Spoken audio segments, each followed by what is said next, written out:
मातृभूमि, वीरों की धरती, किसानों की धरती, चौधरी चरण सिंह जी की कर्मभूमि पे आयोजित चौधरी चरण सिंह गौरव समारोह में आदरणीय प्रधानमंत्री जी विराजमान हैं। हमारे पड़ोसी राज्य के मुख्यमंत्री नायब सैनी जी, हमारे उत्तर प्रदेश में विकास को गति देने वाले मुख्यमंत्री आदरणीय योगी आदित्यनाथ जी, सभी वरिष्ठ भारतीय जनता पार्टी के और एनडीए के दल के नेतागण, मंत्रीगण, जनप्रतिनिधि, कार्यकर्ता और सामने बैठे इस जनसमूह को मेरी राम राम। आपने देखा होगा कल एक भव्य समारोह में राष्ट्रपति भवन में महामहिम राष्ट्रपति जी से मैंने भारत रत्न का वो चिन्ह स्वीकार किया और मैं सोच रहा था वह चिन्ह मेरे हाथों में गया, वो प्रतीक, वह सम्मान, लेकिन वह असली गाड़ी कमाई देश के किसानों की है, खमेरों की है, उस नौजवान की है जो अपना सब कुछ दांव पर लगाकर भारत की सेनाओं में सेवा करता है, उस सामाजिक कार्यकर्ता की है जो देश में सबसे गरीब और वंचित वर्ग के उत्थान के लिए मेहनत करता है, हर एक उस नौजवान की है जो एक सपना देखता है अपने समाज को, समाज के और परिवार के लिए बेहतर रास्ते खोलने के, उसके लिए संघर्ष करता है। आपको और हमें आज देश जिस पड़ाव पे है सोचना होगा, और खास तौर से मेरठ वासियों को, कोई तो कारण होगा कि देश के प्रधानमंत्री जी ने भारत रत्न के उस कार्यक्रम के बाद पहला पड़ाव था, तो उस पहला पड़ाव उन्होंने मेरठ की धरती को चुना कि मेरठ के लोगों के पास में जाऊं और देश के लिए अपना संदेश दूं। मैं आपको जानकारी भी देना चाहता हूं, कल जब वो समारोह समाप्त हुआ तो अल्प समय व्यक्तिगत मेरी भेंट प्रधानमंत्री जी से हुई और उस कम समय में भी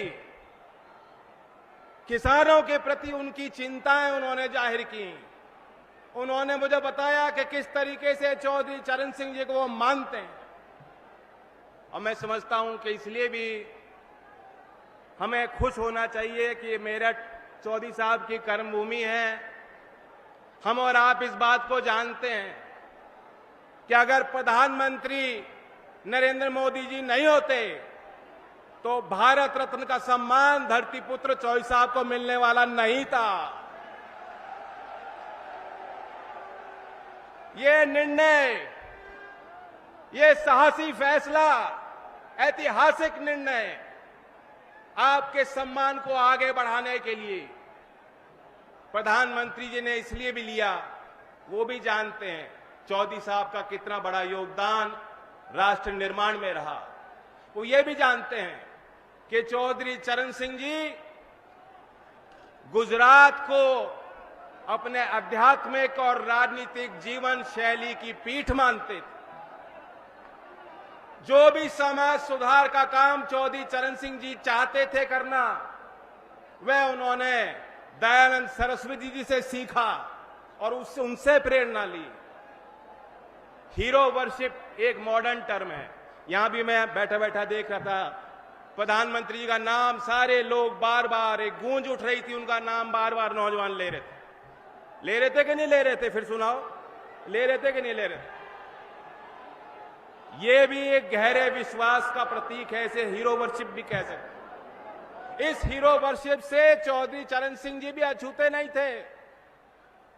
एक ऐसे नेता थे जिनको चौधरी चरण सिंह जी अगर आदर्श मानते थे, वो थे सरदार वल्लभ भाई पटेल।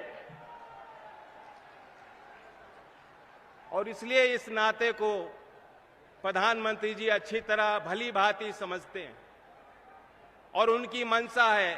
उन्होंने अपनी इच्छा शक्ति को जाहिर किया कि चौधरी चरण सिंह जी की वास्तव में जो विचारधारा, जो वास्तव में उनकी विरासत, जिसको आप सब लोग संभाल रहे हो, उसे और आगे बढ़ाना है। चौधरी चरण सिंह जी 2-3 विषयों को लेकर बेहद गंभीर होते थे। बहुत कम समय में मैं उल्लेख करना चाहूंगा। नंबर 1 क्या था? करप्शन, भ्रष्टाचार। जिस तरह तालाब में अगर एक कमल का फूल कहीं खिलता है, दूर से दिखाई देता है, दूर से उसका सौंदर्य एक कमल के फूल का दिखाई देगा कि नहीं देगा आपको? एक तालाब में एक फूल अगर खिल रहा हो। चौधरी साहब यही मानते थे कि जो नेता होता है, जो बड़े पद पे बैठा है, बड़े पदभार को संभाल रहा है, उसकी नैतिक जिम्मेदारी होती है। भ्रष्टाचार ऊपर से लेकर नीचे तक जाता है।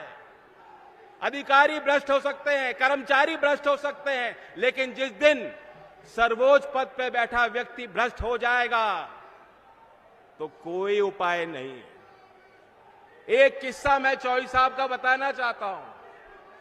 हमीरपुर जिले का 13 मार्च 1962 की तारीख, चौधरी चरण सिंह जी गृह मंत्री थे। वहां सर्किट हाउस पे रुके हुए थे।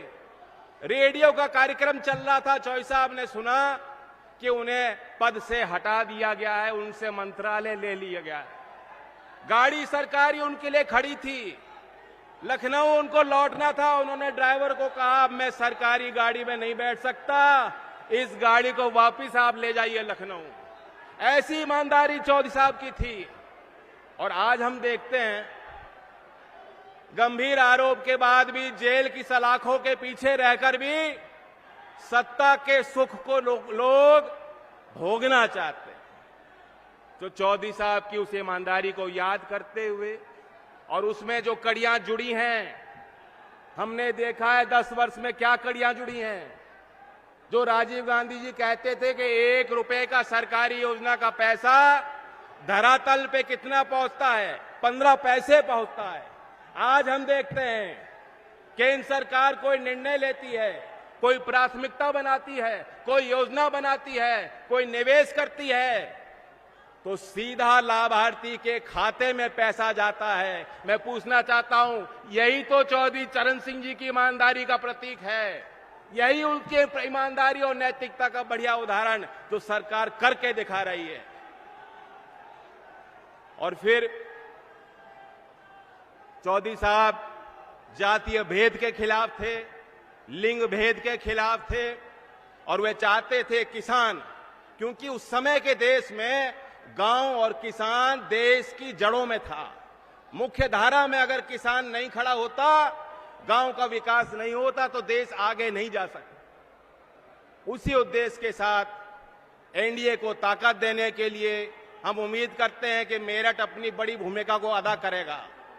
2014 में भी प्रधानमंत्री जी ने चुनावी अभियान की शुरुआत मेरठ की इस धरती से की थी, और आज हम सब लोग मिलकर बहुत उम्मीद के साथ आए। मेरठ अकेला जिला ही नहीं, कई क्षेत्रों को प्रभावित करता है। लोकदल वाले लोग जानते हैं कि चौधरी चरण सिंह जी आपसे चंदा लेते थे मेरठ के लोगों से, और ओडिशा तक चुनाव लड़ते थे। तो जहां मेरठ तय करेगा, तो जो नारा दिया है उत्तर प्रदेश की 80 सीट और देश के अगले चुनाव में 400 पार का नारा पूरा हो जाएगा।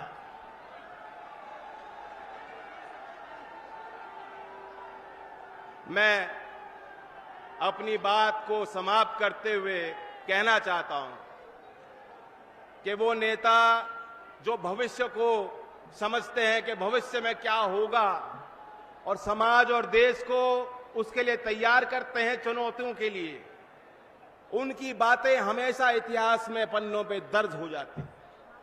आने वाले समय में जब अवलोकन होगा इस दौर का, जो तीसरा बड़ा मैंडेट देश की जनता मोदी जी को और एनडीए को देने वाली है, तो कहा जाएगा, क्या जानो तुम अपने दौर से कितना लड़ा हूं मैं,